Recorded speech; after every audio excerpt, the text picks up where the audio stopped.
States, Mr. J.D. Vance, who was here last year as senator, and we are very happy that he has come back to Munich, and we are very much looking forward to his speech. Please welcome Vice President J.D. Vance.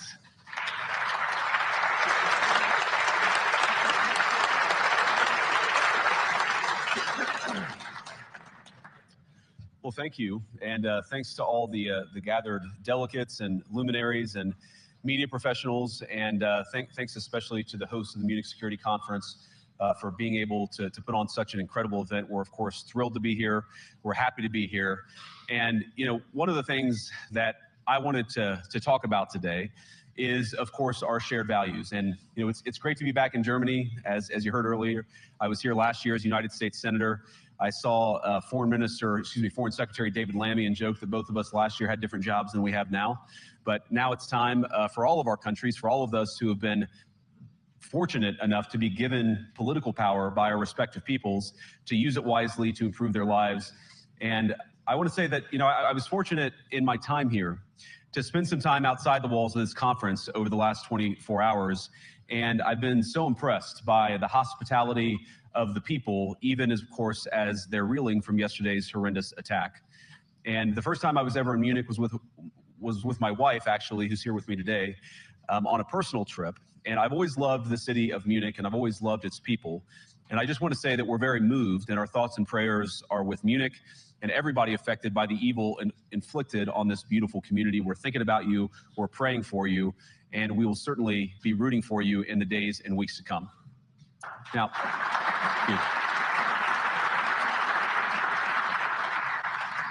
I hope that's not the last bit of applause that I get, but we gather at this conference, of course, to discuss security, and normally we mean threats to our external security. I see many great military leaders gathered here today.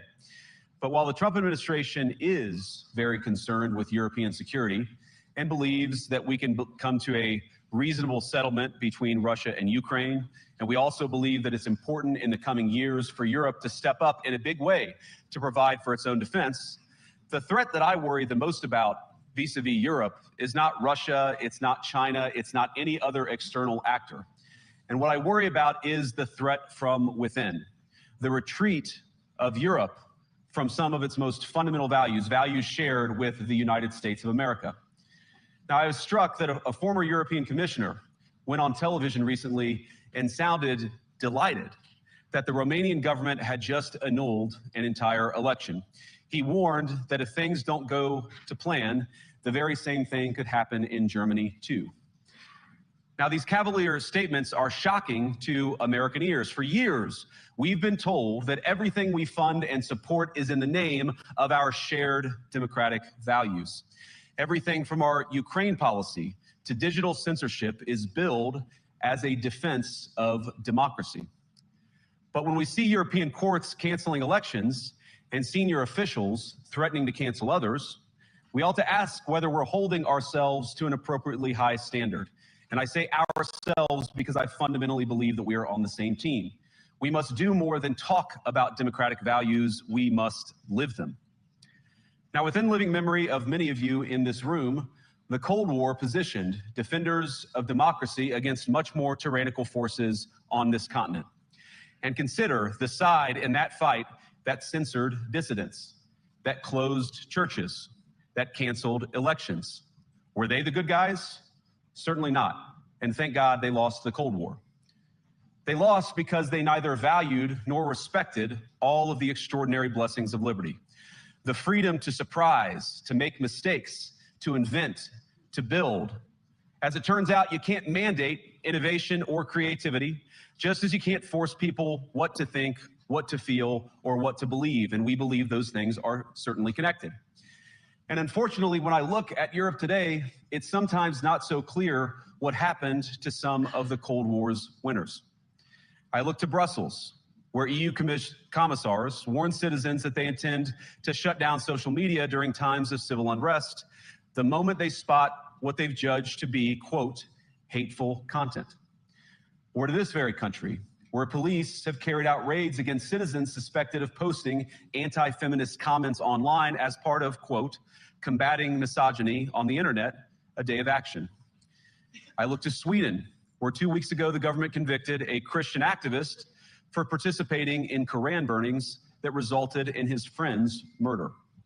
And as the judge in his case chillingly noted, Sweden's laws to supposedly protect free expression do not, in fact, grant, and I'm quoting, a free pass to do or say anything without risking offending the group that holds that belief.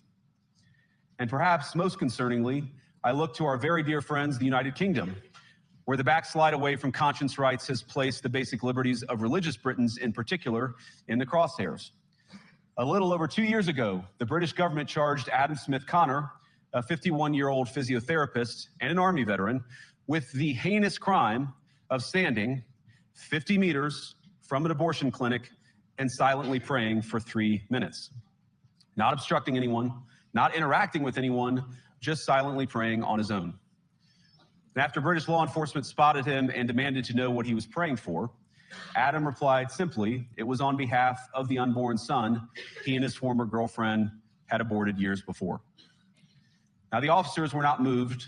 Adam was found guilty of breaking the government's new buffer zones law, which criminalizes silent prayer and other actions that could influence a person's decision within 200 meters of an abortion facility. He was sentenced to pay thousands of pounds in legal costs to the prosecution. Now, I wish I could say that this was a fluke, a one-off crazy example of a badly written law being enacted against a single person. But no, this last October, just a few months ago, the Scottish government began distributing letters to citizens whose houses lay within so-called safe access zones, warning them that even private prayer within their own homes may amount to breaking the law. Naturally, the government urged readers to report any fellow citizen suspected guilty of thought crime. In Britain and across Europe, free speech, I fear, is in retreat. And in the interest of comedy, my friends, but also in the interest of truth, I will admit that sometimes the loudest voices for censorship have come not from within Europe, but from within my own country, where the prior administration threatened and bullied social media companies to censor so-called misinformation. Misinformation like, for example, the idea that coronavirus had likely leaked from a laboratory in China. Our own government encouraged private companies to silence people who dared to utter what turned out to be an obvious truth. So I come here today not just with an observation, but with an offer. And just as the Biden administration seemed desperate to silence people for speaking their minds, so the Trump administration will do precisely the opposite, and I hope that we can work together on that. In Washington, there is a new sheriff in town, and under Donald Trump's leadership, we may disagree with your views, but we will fight to defend your right to offer it in the public square, agree or disagree.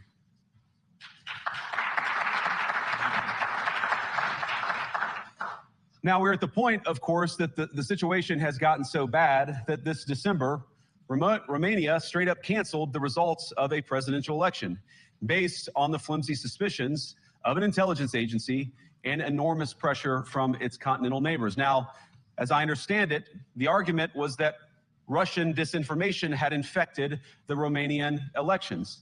But I'd ask my European friends to have some perspective. You can believe it's wrong for Russia to buy social media advertisements to influence your elections. We certainly do. You can condemn it on the world stage even. But if your democracy can be destroyed with a few $100,000 of digital advertising from a foreign country, then it wasn't very strong to begin with.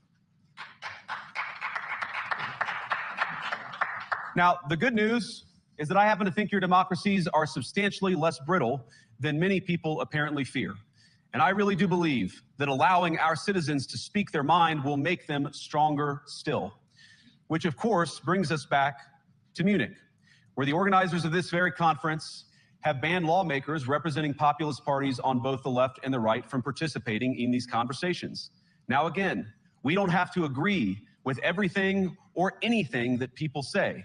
But when people represent, when political leaders represent an important constituency, it is incumbent upon us to at least participate in dialogue with them. Now, to many of us on the other side of the Atlantic, it looks more and more like old entrenched interests hiding behind ugly Soviet-era words like misinformation and disinformation, who simply don't like the idea that somebody with an alternative viewpoint might express a different opinion or, God forbid, vote a different way, or even worse, win an election. Now, this is a security conference, and I'm sure you all came here prepared to talk about how exactly you intend to increase defense spending over the next few years in line with some new target. And that's great, because as President Trump has made abundantly clear, he believes that our European friends must play a bigger role in the future of this continent. We don't think, you hear this term, burden sharing, but we think it's an important part of being in a shared alliance together that the Europeans step up while America focuses on areas of the world that are in great danger. But let me also ask you, how will you even begin to think through the kinds of budgeting questions if we don't know what it is that we are defending in the first place? I've heard a lot already in my conversations, and I've had many, many great conversations with many people gathered here in this room. I've heard a lot about what you need to defend yourselves from, and of course that's important. But what has seemed a little bit less clear to me, and certainly I think to many of the citizens of Europe, is what exactly it is that you're defending yourselves for. What is the positive vision that animates this shared security compact that we all believe is so important? And I believe deeply that there is no security if you are afraid of the voices, the opinions, and the conscience that guide your very own people. Europe faces many challenges, but the crisis this continent faces right now, the crisis I believe we all face together, is one of our own making. If you're running in fear of your own voters, there is nothing America can do for you, nor for that matter is there anything that you can do for the American people who elected me and elected President Trump. You need democratic mandates to accomplish anything of value in the coming years. Have we learned nothing that thin mandates produce unstable results? But there is so much of value that can be accomplished with the kind of democratic mandate that I think will come from being more responsive to the voices of your citizens. If you're going to enjoy competitive economies, if you're going to enjoy affordable energy and secure supply chains, then you need mandates to govern, because you have to make difficult choices to enjoy all of these things. And of course, we know that very well in America. You cannot win a democratic mandate by censoring your opponents or putting them in jail, whether that's the leader of the opposition, a humble Christian praying in her own home, or a journalist trying to report the news. Nor can you win one by disregarding your basic electorate on questions like who gets to be a part of our shared society. And of all the pressing challenges that the nations represented here face, I believe there is nothing more urgent than mass migration. Today, almost 1 in 5 people living in this country moved here from abroad. That is, of course, an all-time high. It's a similar number, by the way, in the United States, also an all-time high. The number of immigrants who entered the EU from non-EU countries doubled between 2021 and 2022 alone, and of course, it's gotten much higher since. And we know the situation, it didn't materialize in a vacuum. It's the result of a series of conscious decisions made by politicians all over the continent and others across the world over the span of a decade. We saw the horrors wrought by these decisions yesterday in this very city. And of course, I can't bring it up again without thinking about the terrible victims who had a beautiful winter day in Munich ruined. Our thoughts and prayers are with them and will remain with them. But why did this happen in the first place? It's a terrible story, but it's one we've heard way too many times in Europe and unfortunately too many times in the United States as well. An asylum seeker, often a young man in his mid-20s, already known to police, rams a car into a crowd and shatters a community. How many times must we suffer these appalling setbacks before we change course and take our shared civilization in a new direction? No voter on this continent went to the ballot box to open the floodgates to millions of unvetted immigrants. But you know what they did vote for? In England, they voted for Brexit, and agree or disagree, they voted for it. And more all over Europe, they're voting for political leaders who promise to put an end to out-of-control migration. Now, I happen to agree with a lot of these concerns, but you don't have to agree with me. I just think that people care about their homes, They care about their dreams, they care about their safety and their capacity to provide for themselves and their children. And they're smart. I think this is one of the most important things I've learned in my brief time in politics. Contrary to what you might hear a couple mountains over in Davos, the citizens of all of our nations don't generally think of themselves as educated animals or as interchangeable cogs of a global economy. And it's hardly surprising that they don't want to be shuffled about or relentlessly ignored by their leaders. And it is the business of democracy to adjudicate these big questions at the ballot box. I believe that dismissing people, dismissing their concerns, or worse yet, shutting down media, shutting down elections, or shutting people out of the political process protects nothing.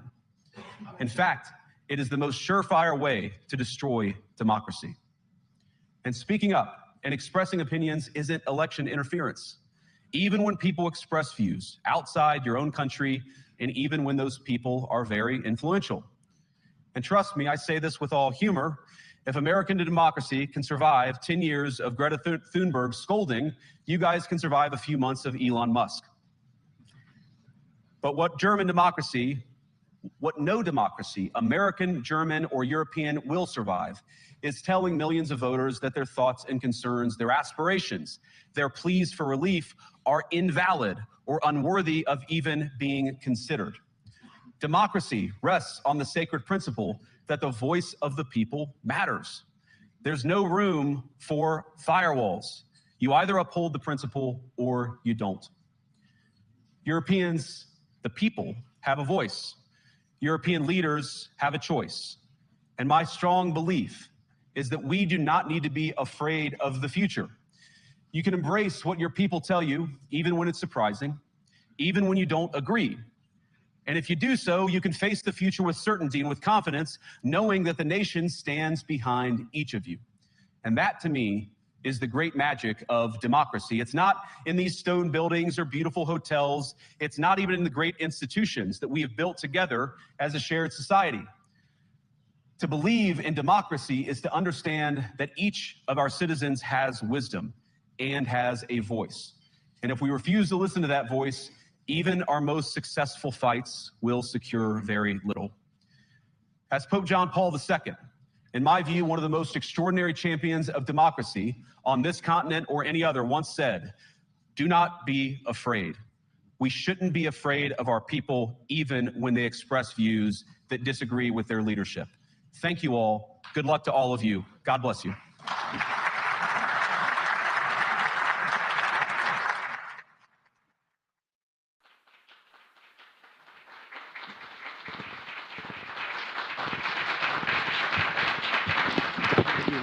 Thank you very much. Thank you very much, please. Great honor. Great honor. I'm thrilled to welcome the Prime Minister of India, my friend, Narendra Modi, back to the White House. We spent a lot of time here, a lot of time in India, and he's a very special man. Prime Minister, it is a pleasure to extend to you the same hospitality that you showed Melania and myself when we traveled to your beautiful country 5 years ago. 5 years ago, so long ago, and it seemed like yesterday. It was beautiful. We opened the cricket stadium, 129,000 seats. The largest stadium in the world, and it was an incredible period of time. There is truly a special bond between the United States and India, the world's oldest democracy and the world's largest democracy. And I believe the world's largest country in terms of the numbers of people. And today, the Prime Minister and I are announcing a framework to strengthen those ties even further economically, and the U.S.-India Compact for the 21st century is a historic initiative that will deepen every aspect of our partnership and our friendship. Starting this year, we'll be increasing military sales to India by billions of dollars.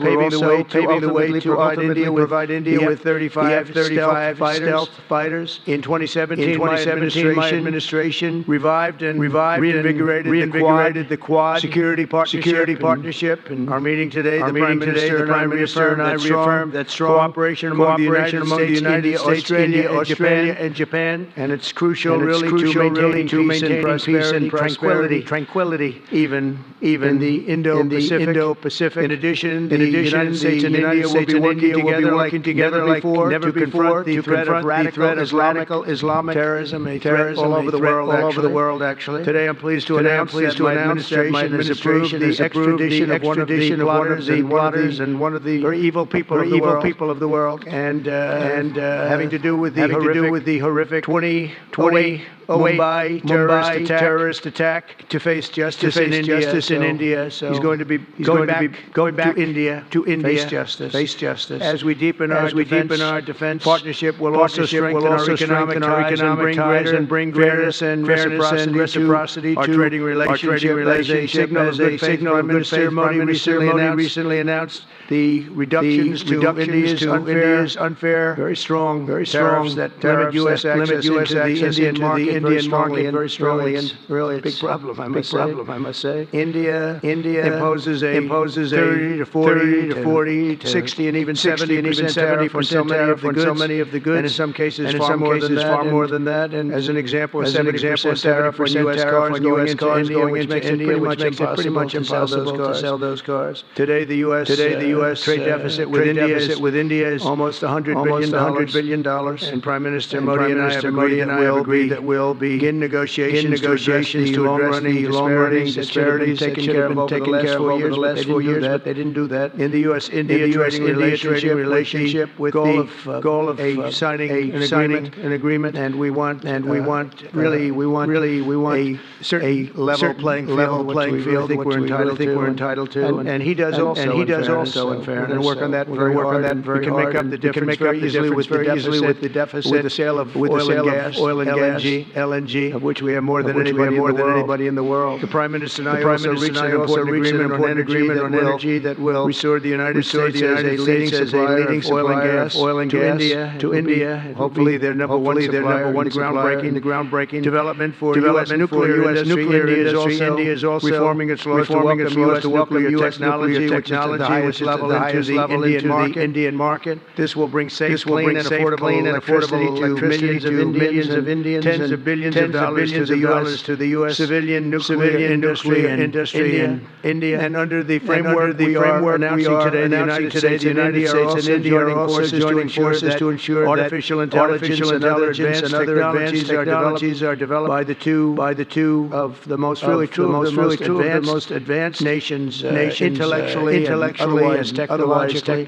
Anywhere in the world, there's nobody very much closer. We have an incredible relationship there, and this is where it seems to be heading. And artificial intelligence, a very complex subject, but it seems to be where people want to be, and they want to go, and they want to go. We're leading right now by a lot, but other people will try to catch us. They're going to be able to make it available. We're going to make tremendous amounts of electricity available. And we're going to let the people that are buying the electricity make their own electric plants, electric generation plants. And we've never done this in our country, but we're going to get it done very quickly. Lease out, we're going to get the approvals in very rapid form, and we're calling it a national emergency. That's exactly what it is. We're going to remain at the top of the AI or artificial intelligence.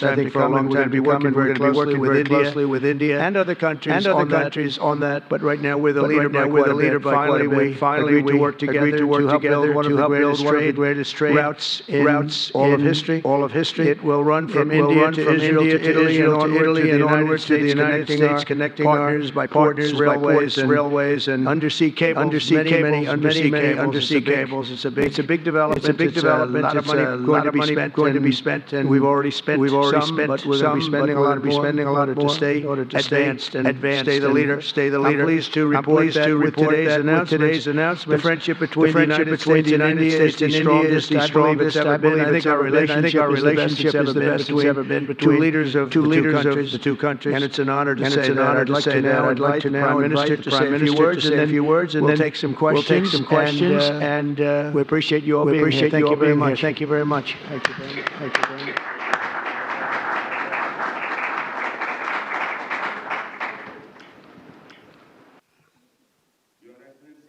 Your Excellency, President Trump, delegates of both countries, friends from the media, Namaskar. I would like to first of all express my heartfelt gratitude to my dear friend President Trump for the grand welcome and hospitality accorded to me. President Trump's leadership has been instrumental in nurturing India-US ties and making them vibrant. I could feel today the same enthusiasm, the same energy, the same commitment that we had worked with during our first term. Our discussions today highlighted our pride in our accomplishments during his first term, the deep mutual trust that we share, and also the resolve to attain new goals. We also agreed that the partnership and cooperation between India and the US can shape a better world. Friends, the people of America are aware of President Trump's motto, "Make America great again," or MAGA. The people of America are well aware of it. The people of India too are focusing on both heritage and development as they move forward at a fast pace and with a firm resolve to ensure a developed India by 2047. If I were to say this, borrowing an expression from America, our vision for a developed India is to make India great again, or MEGA. When America and India work together, that is when it's MAGA, MEGA, it becomes mega, a mega partnership for prosperity. And it is this mega spirit that gives new scale and scope to our objectives. Friends, today we have also set ourselves the target of more than doubling our bilateral trade to attain $500 billion by 2030. Our teams will work on concluding very soon a mutually beneficial trade agreement. In order to ensure India's energy security, we will focus on trade in oil and gas. Investment in energy infrastructure will also increase. In the area of nuclear energy, we also discussed increasing cooperation on small modular reactors. Friends, America plays an important role in India's defense preparedness. As strategic and trusted partners, we are moving forward actively towards joint development, joint production, and transfer of technology. In the times to come as well, new technologies and equipment will enhance our capacities. We have decided to launch the Autonomous Systems Industry Alliance and a defense cooperation framework for the next decade will be prepared. Defense interoperability, logistics, repair and maintenance will also be its key components. Friends, the 21st century is a technology-driven century. Close cooperation in the area of technology between countries that believe in democratic values can give new direction, strength and opportunities to the entire humanity. India and the US will jointly work in areas of artificial intelligence, semiconductors, quantum, biotechnology, and several other technologies. Today, we also agreed on trust, which stands for transforming relationships, utilizing strategic technology.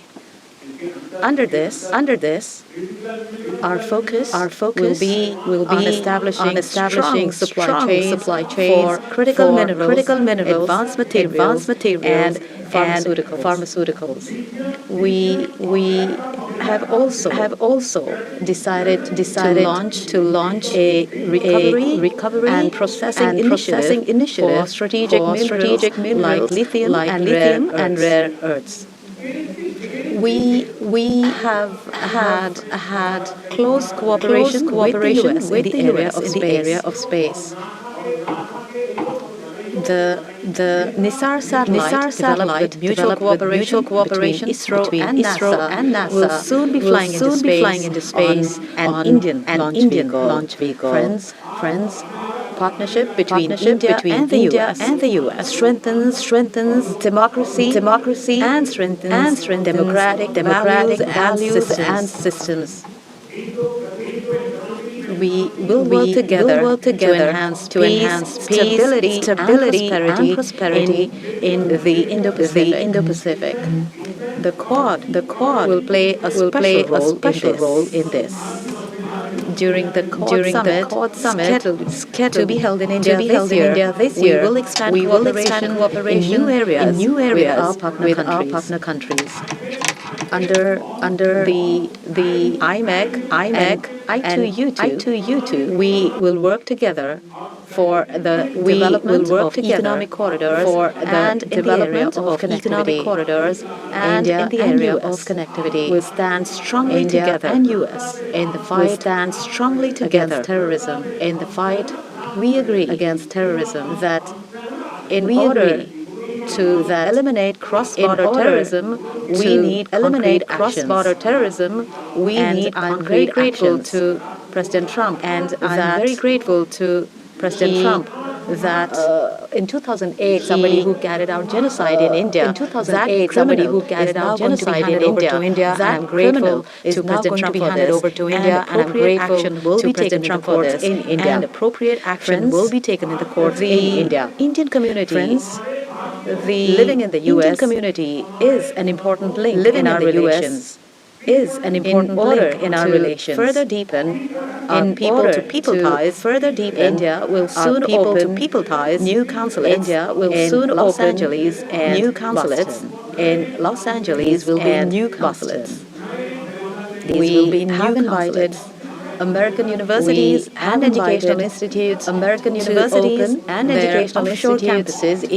open their offshore campuses in India.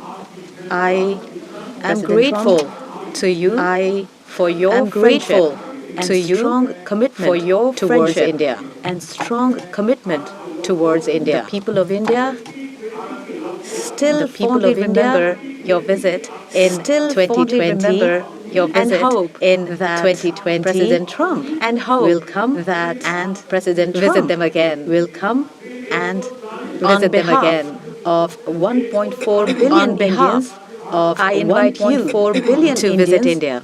I invite you. Thank you very much. To visit India. Thank you. Thank you very much. Thank you very much. Okay, thank you very much. That was excellent. Thank you very much. That was excellent. We'll do. Please go ahead. A few questions. Please, go ahead. Yeah, please go ahead. Yeah, please. Lucia, go ahead. Yeah. Blue shirt. Thank you, Mr. President. People in India will naturally welcome your decision to extradite Thabur Rana to India back home.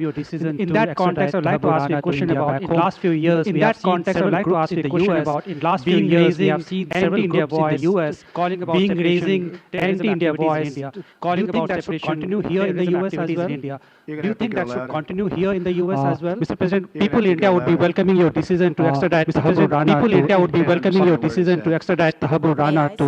I can't understand a word he's saying. May I, sir? May I? Go ahead back there. Mr. President, May I, thank you. sir? First, I want to ask. Thank you very much. Mr. President, thank you.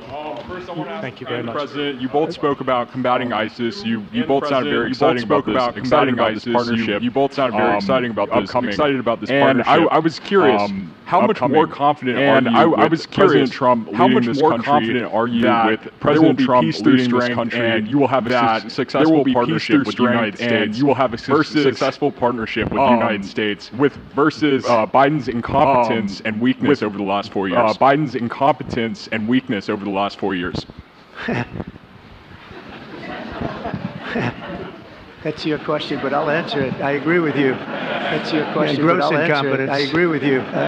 We're going to have a fantastic relationship, and it has been. We're going to have a fantastic relationship over the last 4 years by the weakness of the United States. Over the last 4 years by the weakness of the United States. I think we've taken care of it in just 3 weeks. It seems to me that I think we've taken care of it in just 3 weeks. It seems to me that we wouldn't prefer some of the media that this is a much different country right now. That the world has a light over it. This is a much different country right now. That the world has a light over it. The Prime Minister told me that before too, even over India. The world has a light. The Prime Minister told me that before too, even over India. The world has a light, but good. Need the United States to be strong and powerful. I think it's happened in a very short period of time. I think that's happened. I will tell you, we're going to have a fantastic relationship, and I will tell you, we're going to have a fantastic relationship, and it'll make both countries much stronger.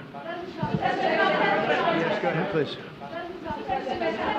Yes, go ahead, please. Okay, Geeta Mohan from India Today, sir. I'll just take my colleague Lalit Shah's question forward. I'll just take my colleague Lalit Shah's question forward. The question is about the fact that the question is about to extradite Thabur Rana. Thank you so much. India has been waiting to have him back. Thank you so much. In India has been waiting to bring him to justice. But there are many other elements in the United States of America. But there are many other elements in the United States of America, who've been working against Indian Palestinian separatists. How is the United States working against Indian interests on that front? How is the United States of America going to cooperate? There have been allegations that have been leveled against Indian. There have been allegations by the Biden administration against Indian agencies by the Biden administration. Are you going to relook that? Well, I don't think India had a very good relationship with the Biden administration. Well, I don't think India had a very good relationship with the Biden administration. They wouldn't sell them oil and gas, which is rather hard to believe. They wouldn't sell them oil and gas, which is rather hard to believe. And a lot of things happened that weren't very appropriate, I thought, between India and the administration, the Biden administration, between India and the, as you said, we're giving a very violent man, as you said, we're giving a, I don't know that he's been convicted yet, man, it seems to me. I mean, I don't know that he's been convicted yet. He's a pretty violent person. We're giving him back. Let's assume he's a pretty violent person. We're giving him back. There are more to follow because we have quite a few requests. There are more to follow because we have quite a few requests. So we work with India on crime. It's very important. So that kind of a relationship is very important. So that kind of a relationship is very important to us. Go ahead, please. Go ahead, please. Go ahead. Thank you. Mr. President, you've repeatedly called India a big abuser of trade and said it is really difficult to do business in India because of tariffs. It is really difficult to do business in India because of tariffs. I am hoping you can speak about tariffs today. What kind of reciprocal tariffs India can expect? Are you willing to make any concessions India can expect? And how can India head off these tariffs? I also have one for the Prime Minister. Head off these tariffs. I also have one for the Prime Minister. To us, just about the highest tariff. India's been nation. To us, just about the highest tariff. They've been very strong on tariffs. And I don't blame them necessarily, but it's a different way of doing business. I don't blame them necessarily, but it's a different way of doing business. It's very hard to sell into India because they have. We are trade barriers. Right now, a reciprocal nation. We are going to, right now, India or somebody else with low tariffs, we're going to have India or somebody else with low tariffs, we're charging them, whatever another country charges, India charges, we're charging them, whatever another country charges, which I think is a very fair way. We didn't have that, which I think is a very fair way. We didn't have that. We had the greatest economy ever in the world. My other term, there's never been the greatest economy ever in the world. We got hit with COVID. There's never been a focus on that. And then we got hit with COVID. Really focus on that to be putting it on Italy and Spain and France and to be putting it on Italy and a lot of other countries because the world was very troubled until we got rid of that countries because the world was very troubled until we got rid of that economy anywhere in the world during that. We had the fairly long economy anywhere in the world during that, as you know, and fairly long period of time during my first term, as you know, and we would have done the reciprocal tariffs. Didn't do the tariffs. We decided done the reciprocal tariffs on a human basis. We decided I decided not to do it on a human basis, on a humane basis. Suffering all over the world. The last thing we needed to talk about is such suffering all over the world. The last thing we needed to talk about is trade problems. We see tremendous future for our country. We're doing, but we felt that now it's finally time after 45 or 50 years of abuse. Now it's finally time after 45 or 50 years of abuse. This is we will do a lot of nations. India, the European Union is very difficult for us. Very difficult. European Union is very difficult for us. Companies at levels that nobody's ever seen before. They take advantage of a lot of things nobody's ever seen before. They take advantage of a lot of things, so we're not happy about that. We've never taken in 10 cents until I was president. We've taken in hundreds of billions of dollars from China since I've been hundreds of billions of dollars from China since I've been president. And we have to do that just as a mechanism of fairness. We have to do that just as a mechanism of fairness. So we are being reciprocal. And that's what I've done. And India, whatever India charges, we charge them. So India, whatever India charges, we charge that much what they charge. Because whatever they charge, no longer matters to us that much what they charge. Discussions whatever they charge. India and the first term about discussions with the fact that their tariffs were very high. First term about I was unable to get a concession. And we're just going to do it the easy way, and we're just going to say whatever you charge, we're just going to do it the easy way, and we're just going to say whatever you charge, we charge. And I think it's actually fair for the people of the United States, and I think it's actually fair for India. Are you willing to make any concessions? Ask to the A Prime question Minister, for the please. Prime Minister, please. Ask to the Prime Minister, please. Ask to the A Prime question Minister, for the please. Prime Minister, please. Ask to the Yoshita Prime Singh, Minister, Press please. Trust of India, Prime Minister. Thank you, Mr. President. Yoshita Singh, Press Trust of India, Prime Minister. Thank you, giving a lot of push to curb illegal immigration. Giving a lot of push to curb illegal immigration. And India has been cooperating on the larger context. Thank you. How does India see this issue in the larger context? Thank you. I don't think this is a question that is about India only, but even globally you can talk about this issue. But even globally you can talk about this issue. We are of the opinion that who enters another country illegally, they have absolutely no right to be in that country. Have absolutely no right to be in that country. The US is concerned, and as far we as have always India been and the USA is concerned, and we have always been of the same opinion, and that verified Indian, any is verified in the US illegally is in the US illegally fully prepared to take them back to India. However, to take them back to India. Stop there. However, it doesn't stop there. These are children of very ordinary families. These are children of very ordinary families. By big dreams and big promises. A lot of them by big dreams and big promises. A lot of them are without them knowing about why they're going to a country. Without them knowing about why they're going to a country. And with a human trafficking system. And we have to make sure that we fight against this system. And we have to make sure that we fight against this system. I think what we should do is make efforts to make sure that we is make efforts to make sure that we uproot from within the system so that we can reduce or remove from within the system so that we can reduce or remove basically the human trafficking. The young, vulnerable, basically poor people of India are fooled into vulnerable, coming over people of India are fooled into, and our bigger fight actually is as illegal immigrants. Ecosystem of this system actually is against that encourages such gangs to thrive, and I can tell you that India will completely support. I can tell you that India will completely support your endeavor. Thank you, Mr. President. The question from the Prime Minister. Thank you, Mr. President. I wanted to ask you, did you discuss any possible business deals with Elon Musk during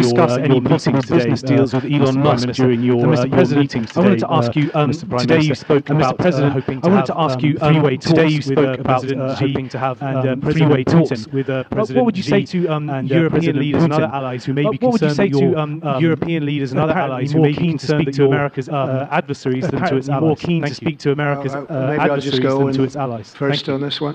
Maybe I'll just go. We had first on this one some talks, and we had told the European some talks, and we told the NATO people, largely Union. We told the NATO people you have to pay more money because it's unfair what we're doing. We're doing more money because it's unfair what we're doing. We're $200 billion more going into more. We're probably $200 billion more going into Ukraine. To Ukraine using for and Europe has not really carried its weight in terms of and Europe has not really carried its weight in terms of and we want to see a counterbalance. We want to have them. And we want to see a counterbalance. We want to have at the same time we had a very good conversation with President Putin. At the same time we had a very good conversation with President. We also had a very good conversation. I did yesterday. In both cases, we also had a very good conversation. I did both in both cases. I think we're going to be able to do something. I think we're going to be able to make a deal. I think we're going to be able to do something because it's a horrible war. It's a very terrible, bloody. I hope so because it's a horrible war. It's a very terrible, bloody on the battlefield. 1.5 million soldiers of the field already dead on the battlefield. Nobody's ever seen anything like it all over the field since the Second World War. Nobody's ever seen anything like it. Certainly since the Second World War. So I think we're going to be able to do something. We're working with.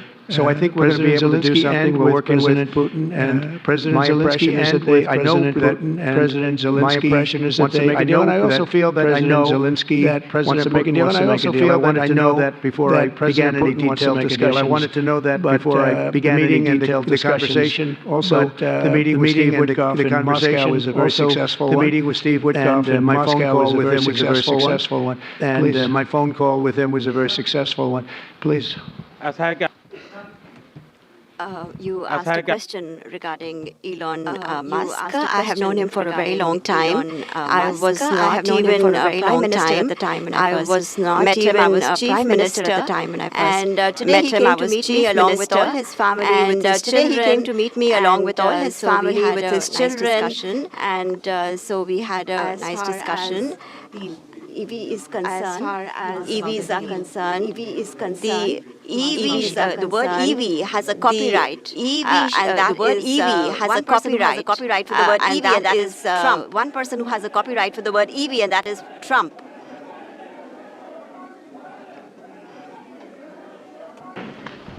Thank you, Mr. President. Can I ask whether you discussed at all? Thank you, Mr. President. Can I ask whether you discussed at all today the wealthiest man in Asia and perceived as an ally of Prime Minister Modi? The wealthiest man in Asia and perceived as an ally of Prime Minister Modi. Prime Minister Modi, have you asked the President to take action on that case? Thank you. Firstly, India is a democratic country, and culture and our thought philosophy is Vasudeva Kutumbakam, which basically means that the entire world is a family. Every Indian is my own family member. Every Indian is my own family member. Personal matters. Two leaders of two countries will not get together on that topic and discuss anything. Two countries will not get together on that topic and discuss anything on an individual matter. Yeah, please. Go ahead, please. Sir, please. Go ahead, please. Yes. Thank you, Mr. President. Thank you, Mr. Prime Minister. I have a question. Thank you, Mr. President. Thank you, Mr. Prime Minister. I have a question for you as well. Mr. President, you've suggested several things that Ukraine should give up. You've suggested several things NATO membership, territory that was seized back in 2014 by Russia, territory that was seized back in 2014 by Russia. What should Russia give up? Gotten themselves into something that I think they wish they didn't. Gotten themselves into something that I think they wish they didn't. Absolutely would not have happened. And it didn't happen for 4 years. Absolutely would not have happened. And it didn't happen for 4 years. What has taken place under President Bush, they lost a lot. What has taken place under President Bush, they lost a lot. They lost Crimea. President Obama, they lost like they could lose the whole thing. Under Trump, they lost nothing. It looks like they could lose the whole thing. Under Trump, they lost anything. Ukraine lost nothing. You take a look at the other three presidents surrounding me. You take a look at the other three presidents surrounding me. I think that they gave up a lot. When you look at Ukraine and when you look at the mess that they're in, when you look at Ukraine and when you look at the mess that they're in, it's got to be stopped now. Russia's taken over, and it's got to be stopped now. A pretty big chunk of Russia's taken over, and they also big chunk of territory have said from day one, long before President Putin, they've said they cannot have Ukraine be in NATO. President Putin, they've said they cannot have. I actually think that was the thing that caused the start of the war. I actually think that was the thing that caused the start of the war. And Zelensky said it. And I think that was one of the reasons. Zelensky said it starts of the war. And I think that was one of the reasons. One of the they said starts of the war. You cannot have. But from long before Putin, they said Ukraine. You cannot have going in any way. You cannot have Ukraine. And going in any way into start NATO. From that standpoint. I think everybody knew that. Now, I start from that standpoint. I think everybody knew that. Now, If a better deal can be make a deal where they can do that, that's fine with me. I really don't care. To make a deal where they can do that, that's fine with me. I really don't care. I want to stop. I want to see. We have an ocean between us. Stop. I don't want to see. We have an ocean between us. The site of death. We're calling it the fields of death. We're talking about the site of death. We're calling it the fields of death. This is more important for Europe. We have a big ocean in between us. We shouldn't be in. They have to equalize, and they're going to have to do it fast. We shouldn't be in. They have to equalize, and they're going to have to do it fast. The negotiation is too early to say what's going to happen. The negotiation is too early to say what's going to happen. Maybe they won't, and it's all dependent on what give up a lot is going to happen. The negotiation really hasn't started. But I will say, as far as NATO is concerned, hasn't started. Many years but I will say, as far as NATO is concerned, I will tell you many years before Russia would never accept that. I will tell you, and I think Ukraine knew that Russia would never accept that, and I think Ukraine knew that because Ukraine wasn't in. So that's the way it is, and I think that's the way it's going to have to be. So that's the way it is, and I think that's the way it's going to have to be. All right, go ahead, please, with the tie. Go ahead, please. With the tie, yeah. All right, go ahead, please, with the tie. Mr. President, with the tie. Yes, go ahead. This is Saurabh Shukla from News. Mr. President, yes, go ahead. This is Saurabh Shukla from News. Mr. President, you spoke about tougher negotiator today as a tough negotiator. Who was a tougher negotiator when it comes to tariffs? Oh, he's a much tougher negotiator than me, and he's a much better negotiator. He's a much tougher negotiator than me, and he's a much better negotiator than me. There's not even a contest. Okay? Yeah, go ahead, please. Go ahead. Go ahead. Yeah, go ahead, please. Go ahead. Go ahead. How do you see this relationship between India and the United States to counter China?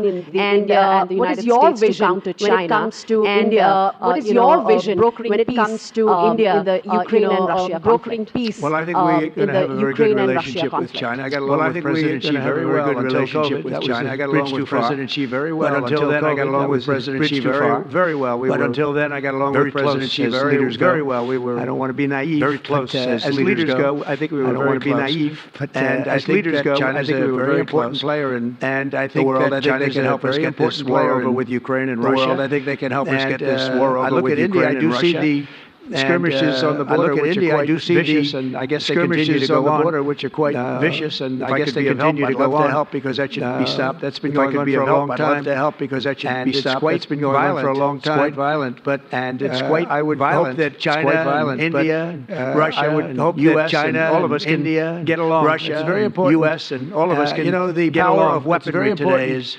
And not only the power of weaponry today is the power of and not only nuclear, but what I said before that the power of weaponry is very constructive. I said before that in my first term with very constructive talks about in my first term nuclearization. President Putin about the two countries, and then we were going to go to China after we the two countries, and then we were going to go to China after the confines of a deal, some kind of a deal, and he really wanted to do it, so we were denuclearized. He really wanted to do it, so did I. It's such a beautiful term when you think about it. It's so, in other words, to bring it down. The power of those weapons is, in other words, to bring it down because the power of those weapons is. I did speak to President Xi about that, and I was getting also a very good response. I did speak to President Xi about that, and I was getting also a very strong nuclear power. He's not building a very strong with the United States right now, but he will be soon. Close to Russia with the United States right now, but he will be soon. 4 or 5 years, they say. He'll catch up over the period of 4 or 5 years. It would be a great thing if we could, on a military basis. We're going to spend this year. It would be a great thing if we could, on a military basis. We're going to spend this year $15 billion on military. Let's say 900. Russia without the war was spending close to 100, but Russia without the war was spending close to 100. China's spending. I can't tell you what they're spending, but they're spending a lot. And China's spending. We're over $450 billion. I said, you know, it doesn't really make sense. We're spending the money. It doesn't really make sense. We're spending that money for better against each other.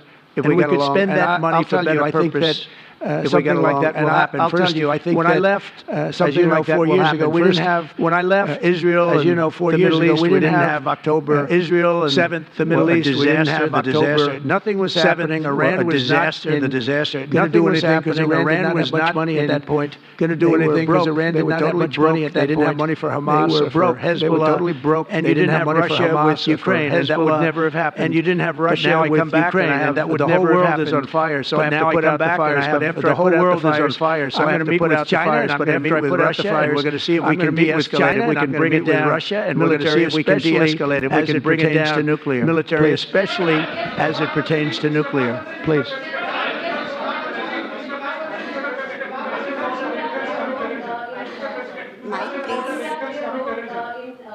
Mike, please. Prime Minister, how do you see India's Prime role? Minister, you have how do you see India's with President Trump? You have had about de-escalating President Trump conflict in about Russia and Ukraine. De-escalating the conflict in Russia and Ukraine. As you know, I have been in constant contact with both Russia and Ukraine. I have also visited Russia and Ukraine. I have also many people are mistaken and they feel that India is neutral. Many people are mistaken and they feel that India is not neutral. I would like to clarify India is not neutral. And we have taken the side of peace. And we have taken the side of peace. And it is based on this principle of ours. Based on this principle of ours, the presence of President Putin. I clearly said in front of the media that this is not the era of war. Said in front of the media that this is not the era of war. My conviction. And even today, solutions cannot be found on the battlefield. Solutions cannot be found on the battlefield. To the negotiating table. You have to come to the negotiating table. And India has constantly made efforts that take place where both parties are present. It is only then that we will find a solution. It is only then that we will find a solution. By President Trump, the efforts being made by President Trump, I welcome them. And support them. I would welcome them. That President Trump is successful as soon as possible. So that the world is on the path to peace once again. So that the world is on the path to peace. Everybody, thank you very much. Thank you very much, and I very much appreciate the Prime Minister. Thank you very much. Visiting, I very much appreciate the Prime Minister. Appreciate it. We have visiting our great country, and all we want to do is have peace. We have so much in common, and all we want to do is have peace together. We want to have strength. The relationship with India with the Prime Minister has never been better. Thank you very much. India and with the Prime Minister has never been better. Thank you very much. Thank you. Thank you. Thank you.